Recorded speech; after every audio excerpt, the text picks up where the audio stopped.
আপনি তো নিরামিষ খান, আজ তো আমার বাড়ি আমিষ, মাছ এসেছে, আজ আপনি আমার বাড়ি কি করে থাকবেন? আজ তো এখানে আমিষ রান্না হবে। আপনি একটা কাজ করেন, ওই পাশের বাড়ি, ওরাও আমার গুরু ভাই, আজকে ওই বাড়িতে সেবা করেন, কাল আমার বাড়িতে। তো গুরু বলছে সর্বনাশ, ওই বাড়ি যদি সেবা করি তাহলে তো আর ইলিশ মাছের টুকরো আমার জুটবে। এবার শিষ্য বলছে গুরুদেব তো ওই বাড়িতে আমায় আপনাকে দিয়ে আসি। গুরু মানে ধমক দিচ্ছে, এই দাঁড়া, তুই কি জানিস শাস্ত্র গ্রহণ, তুই কি জানিস? শিষ্য থরথর করে কাঁপছে, ওরে বাবা নেই, গুরুদেব রাগ হয়ে গেছে। শিষ্য বলছে গুরুদেব আমি কিছু ভুল করলাম? বলে ভুল করেছিস না, তুই কি মাছ আনছিস? বলে ইলিশ মাছ। গুরুদেব বলে তুই জানিস মাছের মধ্যে নিরামিষ মাছ আছে, সে তুই জানিস? মাছের মধ্যে যে নিরামিষ মাছ আছে সে কি তুই জানিস?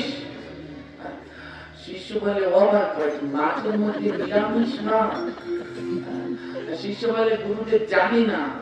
গুরু বলে ও বেদে লেখা আছে মাছের মধ্যেও নিরামিষ আছে, মাছের মধ্যে নিরামিষ মাছ আছে, ও খেলে কোনো পাপ হয় না। কোথায় লেখা আছে বললো? বেদে লেখা আছে। আমার কলিযুগে বেদ কয়টা জানেন? হ্যাঁ, 4টা না? কি কি রয়েছে? ঋক, সাম, যজুর, অথর্ব। কিন্তু এই কলিযুগের মানুষ আরেকটা বেদ বানিয়ে ফেলেছে, নাম তার ইচ্ছা বেদ। কি বেদ? ওই যা যা ইচ্ছা নয় বলে বেদে আছে, ওটা হলো ইচ্ছা বেদ। তো গুরুদেব বলছে শোন, এই মাছের মধ্যে নিরামিষ মাছ আছে, বেদে লেখা আছে, শুনবি? শিষ্য তো আর তো সংস্কৃত পারে না। গুরুদেব সংস্কৃত শ্লোক বলছে, শোন, রুহিতস্য কাতলস্য মৎস্য রাজা ইলিতস্য বোয়ালস্য গলদাস্য পাবদাস্য মৎস্য মধ্যে এই ষষ্ঠ সর্বদাই নিরামিষ। কি বলছে বুঝছে? রুহিতস্য কাতলস্য মৎস্য রাজা ইলিতস্য গলদাস্য পাবদাস্য। গলদাস্য পাবদাস্য বোয়ালস্য মৎস্য মধ্যে এই ষষ্ঠ সর্বদাই নিরামিষ। মানে শিষ্যকে তো বোঝানো লাগে, তো বলছে শোন, ওই মাছের মধ্যে 6টা মাছ নিরামিষ মাছ। রুহিতস্য মানে রুই মাছ, কাতলস্য মানে কাতল মাছ, ইলিতস্য মানে ইলিশ মাছ, মৎস্য রাজা ইলিতস্য, গলদাস্য গলদাস্য মানে গলদা চিংড়ি, বোয়ালস্য মানে বোয়াল মাছ, পাবদাস্য মানে পাবদা মাছ। মৎস্য মধ্যে এই ষষ্ঠ সর্বদাই। শিষ্য বলে ওই বাবা, এ তো অনেক বড় সংস্কৃত শ্লোক, তার মানে ইলিশ মাছ নিরামিষ। গুরুদেব শিষ্যের ওই শিষ্যের বউকে বলছে, মা তুই দিয়ে যাও, সর্ষে দিয়ে রান্না কর, ইলিশ মাছ নিরামিষ, ও খেলে কোনো পাপ নাই।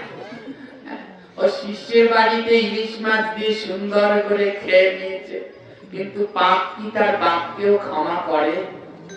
বাপ কোন সময় তার বাপকেও ক্ষমা করে না। ও বাড়িতে তো ইলিশ মাছ দিয়ে খেয়ে নিয়েছে, পরের বাড়ি যেই গিয়েছে, এই শিষ্য গিয়ে পরের বাড়ির গুরু ভাইকে বলছে শোন, ও চাল কুমড়ো পেঁপে টেপে আনিস না, ও সব লাগবে না, মাছের মধ্যে 6টা নিরামিষ মাছ আছে, ওর একটা আনিস। আমার বাড়িতে কাল গুরুদেব নিরামিষ ইলিশ খেয়েছে, তোরা গলদা আনিস, গলদাও নিরামিষ। পরের বাড়ি তখন গলদা চিংড়ি, এমন করে ঘুরে ঘুরে গুরুদেব এক এক বাড়ি এক একটা সেবা করছে। ভগবান বলছে দাঁড়া, তোরও হচ্ছে। এক বাড়িতে সেবা করতে গিয়েছে, এবারে গিয়ে দেখছে সেই বাড়িতে একটা বড় রাজহাঁস। রাজহাঁসে বড় বড় ডিম পেড়েছে। রাজহাঁসে বড় বড় ডিম পেড়েছে। এবার ও গুরুদেব শিষ্যের কাছে গিয়ে বলছে শোন, আমার জন্য দুটো রাজহাঁসের ডিম নিয়া। এবারে বলছে ও কি রাজহাঁসের ডিম? মাছ তো 6টা নিরামিষ, রাজহাঁসের ডিমও কি নিরামিষ? গুরুদেব বলে শোন, পেঁপে গাছের ফল হলো পেঁপে, ওটা খেলে যেমন পাপ হয় না, কুমড়ো গাছের ফল কুমড়ো, ওটা খেলে যেমন পাপ হয় না, রাজা হাঁসের ফল হলো ডিম, ওটা খেলেও পাপ হয় না, যে তুই একটা খায়। তো ও খাচ্ছে। পরের বাড়িতে গিয়েছে, সেই বাড়ি থেকে একটা ছাগল, পাঠা ছাগল, খাসি, ওটা দেখেও গুরুর লোভ আর সয় না। এখন আর গুরুদেবের দাঁত নেই, কিন্তু খেতে পাচ্ছে না, ওই ছাগলের মাংস খেতে পারছে না, মুখে নিয়ে চুষছে, আর হুস হুস শব্দ হচ্ছে। শিষ্য বলে, গুরুদেব এমন হুস হুস করে শব্দ হয় কেন? গুরুদেব বলে, শোন, আমার বৃন্দাবনে মন্দির আছে, বৃন্দাবনের মন্দিরে বিড়াল প্রসাদ খাচ্ছে, তাই হুস হুস করে বিড়াল তাড়াচ্ছে। আদৌ কিসে হুস হুস শব্দ হচ্ছে? দাঁত নেই, মাংস খেতে পারছে না, এরকম টানছে, হুস হুস করছে। বলে কি যে ও বৃন্দা হুস হুস করছেন কেন গুরুদেব? বলে, আমি বৃন্দাবনে খেতে, আমার ভগবানের ভোগ লেগেছে তো মন্দিরে, ও একটা বিড়াল ভগবানের ভোগের তার সেবা করছে, তাই এই বিড়ালটাকে এখানে বসে তাড়াচ্ছে। ওর ভিতরে একটা ছিল খুব চালাক, একটাই বলে, গুরুদেব এইখানে বসে বৃন্দাবনের বিড়াল তাড়ায়, তা ওনাকে একটু পরীক্ষা করি। পরের দিন যেই শিষ্যের বাড়িতে যাবে, সেই শিষ্যকে বলে দিচ্ছে, শোন, কালকে তোর বাড়ি সেবা করব, তুই কিন্তু গলদা চিংড়ি ভেজে রাখবি, প্রথম পাতে বেগুন ভাজা করলা ভাজা দিবি না, গলদা চিংড়ি ভাজা দিবি। বলে, বেশ তাই হবে। পরের দিন গুরুদেব সেই শিষ্যের বাড়িতে সেবা করতে গিয়েছে। শিষ্য হলো খুব চালাক, বলে, আজ গুরুকে একটু পরীক্ষা করব, এইখানে বসে যদি বৃন্দাবনের বিড়াল ধাওয়াতে পারে, তাড়াতে পারে, একটু পরীক্ষা করি। শিষ্য কি করেছে, থালার মধ্যে চিংড়ি মাছ দুটো দিয়ে অন্ন দিয়ে ঢেকে রেখেছে, অন্ন দিয়ে ঢেকে রেখেছে চিংড়ি মাছ দুটো। এবার গুরু এসে প্রসাদ খেতে বসেছে, গুরু এসে বলছে, কি রে, বললাম না প্রথম পাতে চিংড়ি মাছ দিবি? শিষ্য বলে, গুরুদেব দিয়েছে। গুরুদেব বলে, কই চিংড়ি মাছ? আমার চিংড়ি মাছ দেছে না দেয়নি? জোরে বলবে। কোথায় আছে চিংড়ি মাছ দুটো? ওই যে অন্নের নিচে, ভাতের নিচে রয়েছে। গুরুদেব বলছে, কি রে, চিংড়ি মাছ কই? শিষ্য বলে, গুরুদেব দিয়েছে। গুরুদেব বলে, আমি কি কানা? এই আমার সামনে থাল, চিংড়ি মাছ কই? তো গুরুদেব, শিষ্য কি করেছে, ও এখনো শিষ্য হয়নি, গুরুদেবের কাছে শিষ্য হবে, তো ও পরীক্ষা করছে, পরীক্ষা করছে যে এইখানে বসে যদি বৃন্দাবনের বিড়াল তাড়াতে পারো, তাহলে আজ তোমার পরীক্ষা। তো গুরুদেব যে থালা দিয়েছে, এবার গুরুদেব বলছে, এ মূর্খ, আমি কি কানা, কই চিংড়ি মাছ? ও কি করেছে, একটা কাপলার কছা, কাপলো গাছ চেনে? আপনাদের এলাকায় ঝিকর গাছ বলে, আগে ওদি ধান টান পিটাতো, ওর একটা কচা আগে থাকতেই রেডি করে রেখেছে, বলে, তারা তুই এইখানে বসে বৃন্দাবনের বিড়াল তাড়াস, আর তোর ভাতের নিচে চিংড়ি মাছ সেটা দেখতে পাস না, আর এখানে বসে বৃন্দাবনের বিড়াল তাড়াস, আজ তোর একদিন কি আমার একদিন। ও দৌড়, আজও দৌড়, কালো দৌড়। তো এইরকম যদি কেউ লোভ করে থাকে, সত্যের জয় একদিন হবেই হবে, সে ধরা পড়বেই পড়বে। তাই খুব সাবধান হতে হয়, যেন ওই জৌলস দেখে, তন্ত্র মন্ত্র দেখে, চমৎকারিতা দেখে, মেজিক দেখে কারো ফাঁদে না পড়ি। গুরু গুরু তার মতো হওয়া উচিত যে তোমাকে কৃষ্ণ দর্শন করাতে পারে। ওই তোমাকে ম্যাজিক টেজিক দেখে এই সেই ওসব নয়, যে তোমাকে কৃষ্ণের কাছে নিয়ে যাবে, যে তোমাকে শুদ্ধ ভক্তি পথের সন্ধান দেবে, সেই হলো তোমার সদ্গুরু। তোমার গোবিন্দ দর্শন করাতে সহায়তা করবে, যে তোমাকে ভগবানের পথে নিয়ে যাবে।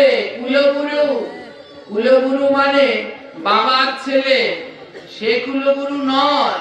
কুলগুরু সে যে তোমার কুলকুণ্ডলিনী চক্রকে জাগিয়ে ভগবানকে দর্শন করাবে, সে হলো তোমার কুলগুরু। তাই সাবধান হয়ে যাবেন, যেন এমন কারো ফাঁদে কোনো সময় না পড়েন, আপনার ভজন যেন কিছুতেই নষ্ট না হয়। শুদ্ধ সদ্গুরুর চরণ আশ্রয় করুন এবং সদ্গুরুর চরণ আশ্রয় করে সদা সর্বদা রাধা প্রেমে জয় গৌর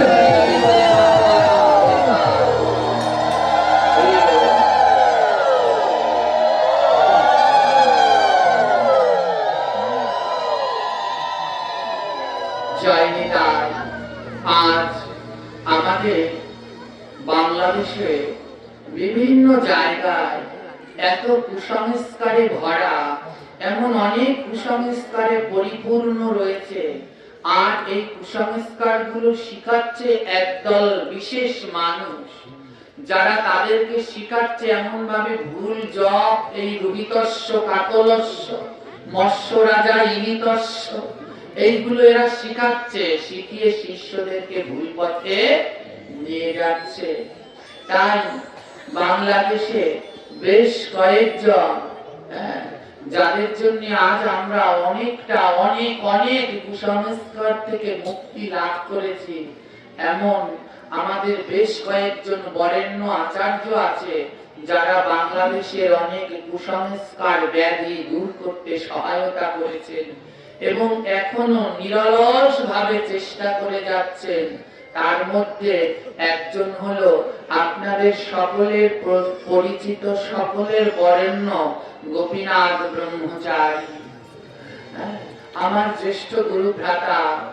তো আপনারা সবাই জানেন, যিনি আমাদের বাংলাদেশে এই সমাজ সংস্কারে তার বিশেষ অবদান রয়েছে। আমরা সবাই ভগবানের সেই মধুরামৃত লীলা শ্রবণ করতেই শুধু বেকুল, কিন্তু এদিকে যে আমাদের সমাজের ভিতরে সংস্কারের অভাবে কত ভুল হচ্ছে, কত অপরাধ হচ্ছে, সেই দিকে আমাদের একটুও নজর নেই, খেয়াল নেই। জাত বলতে কি ঔষধ করতে করতে জীবনের অর্ধেক সময় আমরা কাটিয়ে ফেলছি।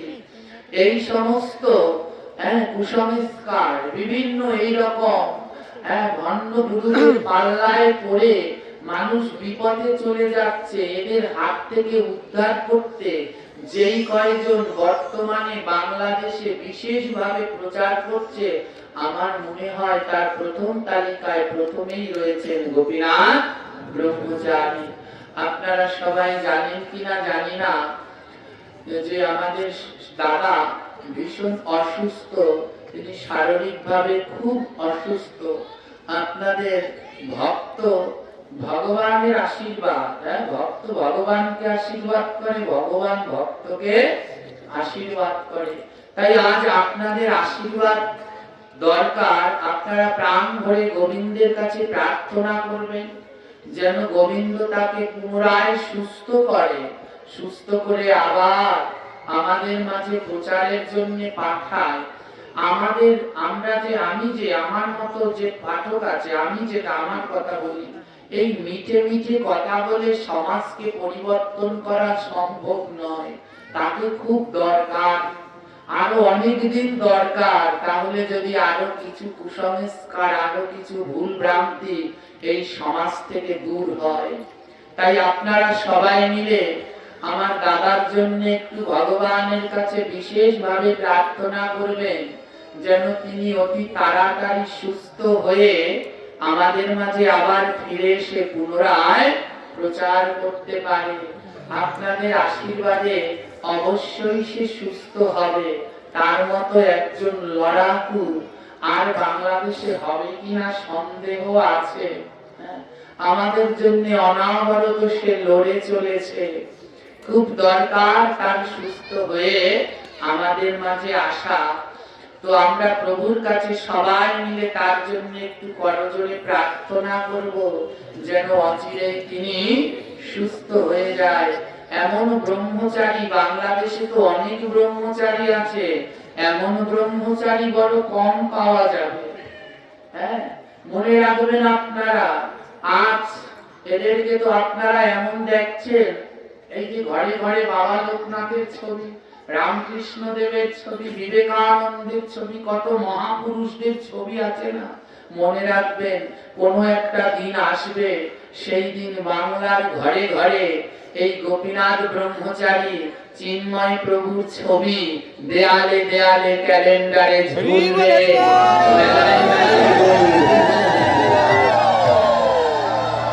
বাঙালিরা জানবে এরা কারা ছিল, এরা কত বড় বাপ ছিল। ব্রহ্মচারী তো অনেক, কিন্তু বাংলায় ব্রহ্মচারীর নাম উঠলে যেমন লোকনাথ বাবা একজন পরম যোগী ব্রহ্মচারীর নাম, তদ্রূপ আবার এই দক্ষিণবঙ্গে ব্রহ্মচারী বললে এক সময় গোপীনাথ বাবাকে সবাই চিনবে। তার এই সমাজ সংস্কারের জন্য তার যে কত অবদান বলতে পারবেন না। কত জায়গায় এই ঔষধের বেদি, জাতপাতের বেদি, হ্যাঁ, তুলসীর মালা পড়তে চায় না, তিলক পড়তে চায় না, মত নিয়ে কত ভেদাভেদ, এগুলো দূর করতে তিনি যে বিশেষ ভূমিকা পালন করেছে, এমন ব্রহ্মচারী আপনারা খুব কমই খুঁজে পাবেন।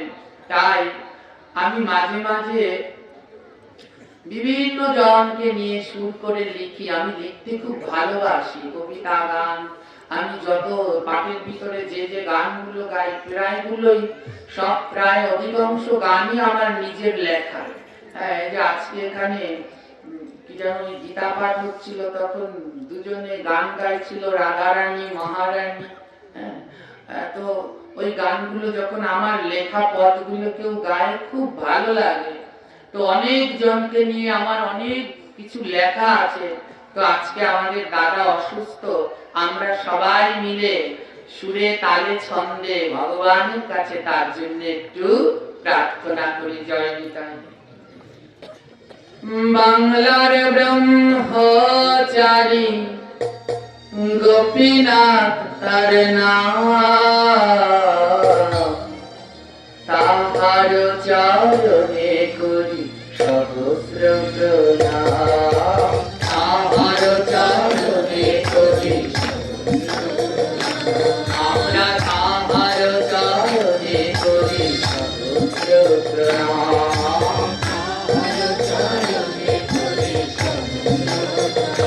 হে বাংলার ব্রহ্মচারী গোপীনাথ তার নাম, বাংলার ব্রহ্মচারী তাহার চরণে করি সহস্র প্রণাম। হে তাহার চরণে করি সহস্র প্রণাম।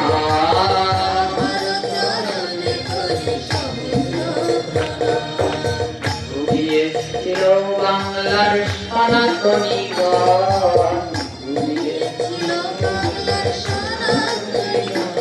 এই সনাতনী জাতি ঘুমিয়েছিল এক সময়।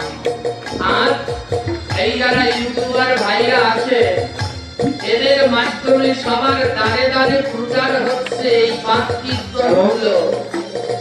তাই যারা যারা এই পাঠ কীর্তন গুলো সবার দ্বারে দ্বারে যে চ্যানেল গুলো পৌঁছে দিচ্ছেন, এদের চরণেও আমি প্রণাম জানাই। আপনারাও এক একজন বড় প্রচারক। এই বাঙালি জাতিগুলো এক সময় ঘুমিয়েছিল, তাই আমি লিখেছি, ঘুমিয়েছিল বাংলার সনাতনীগণ,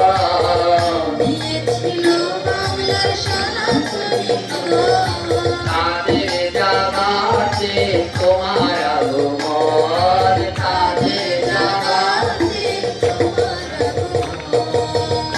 এই সনাতনী জাতিগুলো এক সময় ঘুমিয়েছিল। এই গোপীনাথ ব্রহ্মচারীর হুঙ্কারে আজ অনেকেই জেগে উঠেছে, আরো জেগে উঠবে। তাই তাকে আমাদের আরো প্রয়োজন। প্রভু তাকে অতি দ্রুত সুস্থ করে দিন। ঘুমিয়েছিল বাংলার সনাতনীগণ, ঘুমিয়েছিল বাংলার সনাতনীগণ, তাদের জাগাতে তোমার আগমন, তাদের জাগাতে তোমার আগমন। গৌরাঙ্গের বাণী প্রচার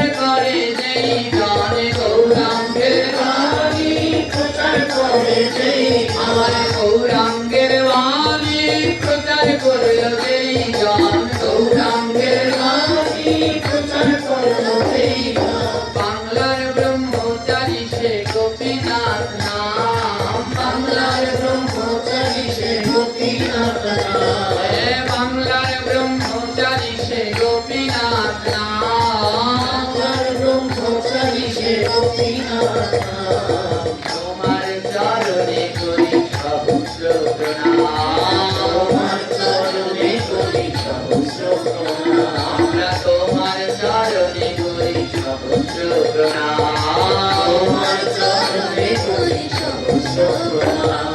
জাত পাতা ঔষধের ব্যাধি, জাত পাতা ঔষধের ব্যাধি, জাত পাতা ঔষধের ব্যাধি, জাত পাতা ঔষধের ব্যাধি। তোমার মতো দূর করেছে কাউকে দেখিনি, তোমার মতো দূর করিতে কাউকে দেখিনি, আমি তোমার মতো দূর করিতে কাউকে দেখিনি, তোমার মতো দূর করিতে কাউকে দেখিনি। বাংলাদেশে তো কতজন পাঠকই পাঠ করেন এই জাত পাত আর ঔষধের ব্যাধি যদি কোনো একজন দূর করে থাকে তাহলে তার নাম গোপীনাথ ব্রহ্মচারী, এমন ব্রহ্মচারী হবে না। জাত পাত আর ঔষধের ব্যাধি, জাত পাত আর ঔষধের ব্যাধি, কোনো ব্যাধি না, এগুলো ব্যাধি। এইখানে কেউ একজন দেহত্যাগ করেছে, এই আগে নাই, তার জন্য ভাগবত পাঠ প্রায় বন্ধ হয়ে যায়। হ্যাঁ, আমার ফোন দিয়েছে, বাবা এখানে তো পাঠ হওয়া সম্ভব না। কেন? এখানে ঔষধ পড়ে গেছে, এখানে পাঠ হবে না। দেখুন, আমাদের পার্শ্ববর্তী ইসলাম ধর্মে যখন কেউ মারা যায় তারা তাড়াতাড়ি এসে কোরআন শরীফ খতম করায়, সবাই মিলে কোরআন শরীফ পাঠ করে যেন সেই আত্মাটা উদ্ধার হয়ে তাদের প্রভুর কাছে পৌঁছে যায়। ওটা শুধু ওদের ধর্মে না, আমাদের ধর্মেও কেউ যদি দেহত্যাগ করে তখন যত সম্ভব ওখানে গীতা পাঠ ভাগবত পাঠ দাও, যেন গীতা পাঠ ভাগবত পাঠ শুনে সে আত্মা উদ্ধার হয়ে যায়। কিন্তু ধরেছে আমাদের ঔষধের ব্যাধি, রোগে ধরেছে। ওই রোগের জন্য যেখানে বলছে পাঠ দিতে, এরা চেষ্টা করে কি করে তাড়াতাড়ি পাঠ বন্ধ করা যায়। ঔষধ না, আরে ঔষধ মানে শোক। ও সময় শোক পালন করো, ওই অন্য অন্য কাজকর্ম রেখে ভগবানের নাম করো, কীর্তন করো, সাধু সঙ্গ করো। তোমার বাবা মারা গেছে, ঔষধ পালন করছে, ঘরে টিভি ছেড়ে টিভি দেখছে, ওদিকে ভগবানের নাম করছে, এর নাম দিয়ে রেখেছে ঔষধ। হ্যাঁ, এই ঔষধের বেদিতে যেন কাউকে না ধরে, ভগবানের সেবা যেন নিত্য সুন্দর ভাবে হয়। জাত পাতের ব্যাধি, এ ছুবে না, এ ধরবে না, ও মন্দিরে যেতে পারবে না, ও এটা করতে পারবে না, এর মেয়ের সাথে এর বিয়ে, ওর ছেলের সাথে কত কি গন্ডগোল। এই ব্যাধিগুলো দূর করতে যে বিশেষ অগ্রগণ্য ভূমিকা পালন করেছে, বাংলাদেশে করে চলেছে, সে হলো গোপীনাথ ব্রহ্মচারী। তাই অনেক পাঠক পাঠ করে, কিন্তু জাত পাত এই ঔষধ সম্বন্ধে তার মতো এমন করে কেউ বলেও না, বুঝায়ও না।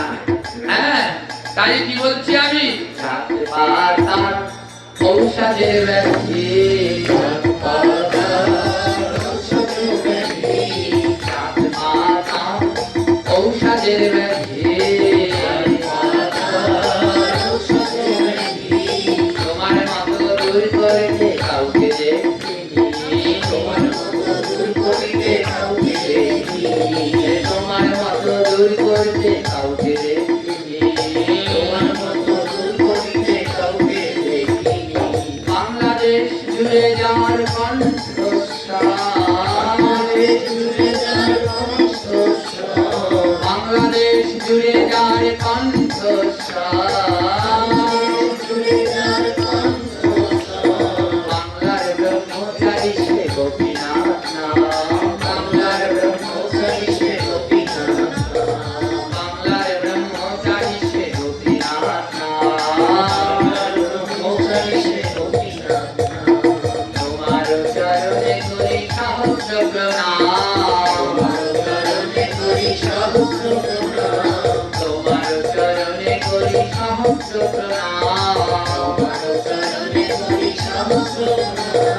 বাংলার ব্রহ্মচারী সে গোপীনাথ,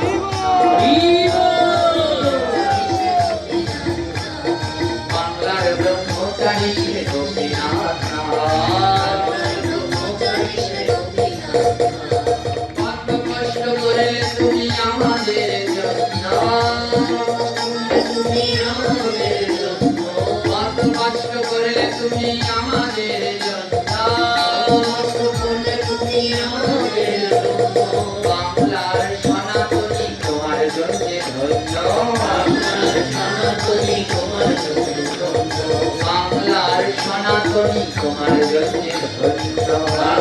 সনাতনী তোমার জন্য কত কষ্ট এখনো করে চলেছে, সারাটা জীবন শ্মশানে কাটিয়ে কাটিয়ে দেশ জুড়ে প্রচার, কতবার তাকে হত্যা করার চেষ্টা করা হয়েছিল, কিন্তু তাও সে মাথা নত। আজও সে কঠোর ওই ব্রাহ্মণ পন্থীদের, এখনো সে লড়েই চলেছে, এখনো তার হুঙ্কার থামেনি। তাদের জন্য করেছে, ছেলে আছে না মেয়ে আছে, বউ আছে না সংসার আছে, আমাদের জন্য করে গেছে। শুধু ভাববেন না তার যারা শিষ্য তাদের জন্য না, সৎগুরু কোনোদিন কারো একার হয় না, তারা সবার জন্য আসে। তাই কত কষ্ট করেছো আমাদের জন্য, কত কষ্ট করেছো আমাদের জন্য, কত কষ্ট করেছো আমাদের জন্য, কত কষ্ট করেছো আমাদের জন্য, বাংলার সনাতনী তোমার জন্য, বাংলার সনাতনী তোমার জন্য, বাংলার সনাতনী তোমার জন্য, বাংলার সনাতনী তোমার জন্য। তোমায় দেখে ভরে যায় কত জনার মন, তোমায় দেখে ভরে যায় কত জনার মন, তোমায় দেখে বদলে যায় কত জনার মন, তোমায় দেখে বদলে যায় কত জনার মন, বাংলার ব্রহ্মচারী গোপীনাথ, বাংলার ব্রহ্মচারী গোপীনাথ, তোমার চরণে করি সহস্র প্রণাম, তোমার চরণে করি সহস্র প্রণাম, তোমার চরণে করি সহস্র প্রণাম, তোমার চরণে করি সহস্র প্রণাম, বাংলার ব্রহ্মচারী গোপীনাথ, বাংলার ব্রহ্মচারী গোপীনাথ।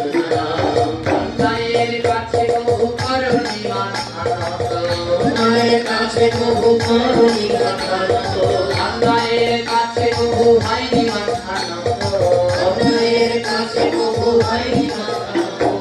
বাংলা জুড়ে প্রচার করে সত্য, প্রচার করে সত্য, বাংলা জুড়ে প্রচার করে প্রেম আর সত্য, বাংলা জুড়ে প্রচার করে প্রেম আর সত্য। অন্যায়ের কাছে কোনোদিন সে মাথা নত করেনি। হ্যাঁ, আমি অনেক কিছু তার সম্বন্ধে জানি, তাকে অনেক জায়গায় অনেক টাকা দেওয়া হয়েছিল, এমনও হয়েছিল যে এই কথা এই পাঠে বলবেন না, কিন্তু কোনোদিন সে মাথা নত। এখনো সবাই সরে গেলেও সে এখনো আমাদের আন্দোলনের সঙ্গে রয়েছে, মাথা নত করেনি। এই বাংলাদেশ জুড়ে একই সাথে প্রেম আর সত্যের প্রচার সেই করছে, সত্য বলছে, আবার প্রেম দিয়ে সবাইকে ভাসিয়েও যাচ্ছে। অন্যায়ের কাছে করণী মাথা নত, অন্যায়ের কাছে তুমি মাথা নত, অন্যায়ের কাছে হমি মাথা নত, অন্যায়ের কাছে হমি মাথা নত। বাংলা জুড়ে প্রচার করলে প্রেম আর সত্য, বাংলা জুড়ে প্রচার করলে প্রেম আর সত্য, বাংলা জুড়ে প্রচার করলে প্রেম আর সত্য, বাংলা জুড়ে প্রচার করলে প্রেম আর সত্য। এমন মহামানব তোমরা আর পাবে না, এমন মহামানব তোমরা আর পাবে না, এমন মহামানব তোমরা আর পাবে না, এমন মহামানব তোমরা আর পাবে না। একবার তার নামে জয়, একবার তার নামে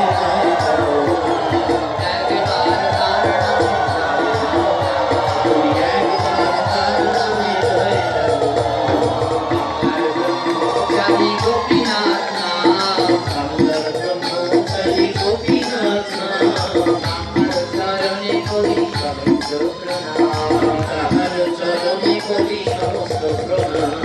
তাহার চরণে করি সহস্র প্রণাম। আমি তাহার চরণে